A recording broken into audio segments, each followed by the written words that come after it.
Hi hello welcome back to HRM kitchens. ಇವತ್ತು ನಾವು ಮಾಡ್ತಾ ಇರೋದು ರಸವಾಂಗಿಗೆ ಬೇಕಾಗಿರೋವಂಥದ್ದು ಮೊದಲನೇದಾಗಿ ಇದು ಸೀಮೆ ಬದನೆಕಾಯಿ ಒಂದು ಸಿಪ್ಪೆ ತೆಗೆದು ಸಣ್ಣದಾಗಿ ಕಟ್ ಮಾಡಿ ಇಟ್ಕೊಂಡಿದ್ದೀನಿ. ಮತ್ತು ಹಸಿಮೆಣಸಿನ್ಕಾಯಿ ಒಂದು 5ರಿಂದ 6 ತೊಗೊಂಡಿದ್ದೀನಿ. ಸ್ವಲ್ಪ ಕೊತ್ತಂಬರಿ ಸೊಪ್ಪು, ಸ್ವಲ್ಪ ಜೀರಿಗೆ ಮತ್ತು ತೆಂಗಿನಕಾಯಿ. ಈಗ ನಾವು ಹೆಚ್ಕೊಂಡಿರೋಂಥ ಸೀಮೆ ಬದನೆಕಾಯಿನ ಒಗ್ಗರಣೆಗೆ ಹಾಕೋಣ. ಒಂದು ಅರ್ಧ ಸ್ಪೂನ್ ಸಾಸಿವೆ ಹಾಕಿ ಒಗ್ಗರಣೆಗೆ ಹಾಕೋಣ. ಮತ್ತು ಉಳಿದಿರೋಂಥ ಹಸಿಮೆಣಸಿನ್ಕಾಯಿ, ಕೊತ್ತಂಬರಿ ಸೊಪ್ಪು, ಜೀರಿಗೆ, ತೆಂಗಿನಕಾಯಿನ ನಾವು ಮಿಕ್ಸಿಗೆ ಹಾಕಿ ಸ್ವಲ್ಪ ನುಣ್ಣಗೆ ರುಬ್ಕೊಳ್ಳೋಣ.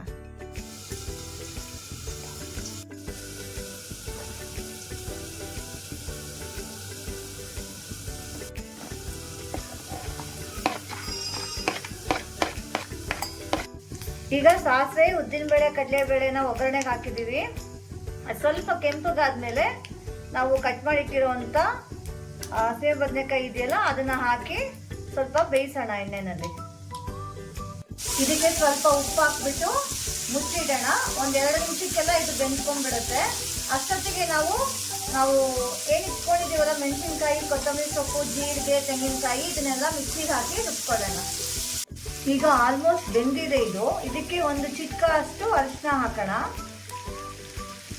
ಸಾಕು. ಮತ್ತೆ ನಾವು ಏನು ರುಬ್ಬಿಟ್ಕೊಂಡಿದ್ದೀವಲ್ಲ ಆ ಒಂದು ಮಿಕ್ಸ್ಚರ್ನ ಇದಕ್ಕೆ ಹಾಕೋಣ. ನೋಡಿ, ರುಬ್ಬಿರೋಂಥ ಮಿಕ್ಸ್ಚರು ಹಾಕ್ತಾ ಇದ್ದೀನಿ.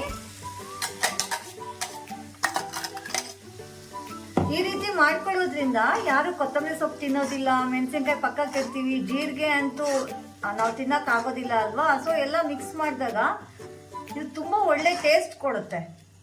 ಹಾಗಾಗಿ ಇದು ಚಪಾತಿಗೆ, ರೊಟ್ಟಿಗೆ ಮತ್ತು ಅನ್ನಕ್ಕೂ ಕೂಡ ತುಂಬ ಚೆನ್ನಾಗಿರುತ್ತೆ. ಇದನ್ನ 1-2 ನಿಮಿಷ ಮುಚ್ಚಿಟ್ಬಿಟ್ಟು ನಾವು ಚಪಾತಿ ಮಾಡ್ತಾ ಇದೀವಿ. ಈಗ ಚಪಾತಿ ಜೊತೆಗೆ ಸರ್ವ್ ಮಾಡೋಣ.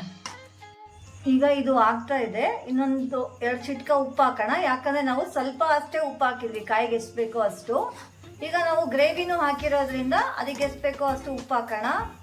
ತುಂಬಾ ಈಗ ನಮ್ಮ ರಸವಾಂಗಿ ರೆಡಿ ಇದೆ, ಬಿಸಿ ಬಿಸಿ ಚಪಾತಿ ಜೊತೆಗೆ. ನಾನು ಕೂಡ ಟೇಸ್ಟ್ ಮಾಡ್ತೀನಿ, ನೀವು ಮನೆಯಲ್ಲಿ ಟ್ರೈ ಮಾಡಿ. ಹೇಗಿತ್ತು ಅಂತ ಕಮೆಂಟ್ ಮಾಡೋದನ್ನು ಮರಿಬೇಡಿ. ಹಾಗೆ thank you for watching HRM kitchens. Like ಮಾಡಿ, ಶೇರ್ ಮಾಡಿ, ಸಬ್ಸ್ಕ್ರೈಬ್ ಮಾಡಿ. ಮತ್ತೆ ಸಿಗೋಣ ನಮ್ಮ ಮುಂದಿನ ವಿಡಿಯೋದಲ್ಲಿ.